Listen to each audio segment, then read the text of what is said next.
Now let's go to Meghan and Harry. There would never be issues in that little union. Insiders at Netflix are saying that Meghan Markle is being completely ignored by the executives there. What's going on? Okay, so since Meghan's show flopped, bosses at Netflix have been quiet about their ongoing partnership. Remember, Meghan called it a partnership, but despite being one of Netflix's most talked about employees, Meghan Markle's loose fruit spread didn't make the cut for the streamer's official restaurant in Vegas. It's called Netflix Bites, and it serves food inspired by some of their biggest shows. Like Bridgerton-themed items, Regency tea designed by Lady Whistledown herself. You got fake royals. You literally work with a real one who's shilling jam. Why is that not on your menu?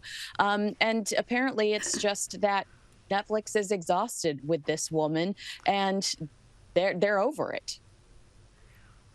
Well, they've paid a lot of money for very little in return. There has been a very poor decision indeed by Netflix to invest so heavily in this couple. And on Harry and Meghan, a royal insider has told Page Six that Meghan hates the royal family. She doesn't like the UK, and yet she continues to talk about her royal titles and use them for personal gain. The Sussexes agreed not to use those titles as part of their negotiations with the late Queen when they were leaving the family, being working royals.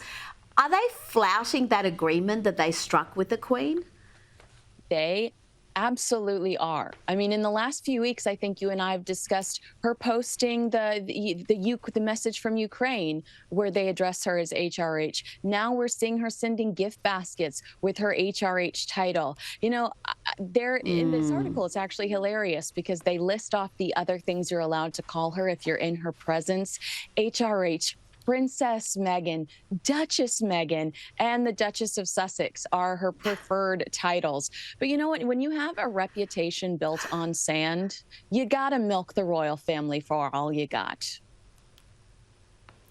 Kinsey Schofield, thank you for your time tonight.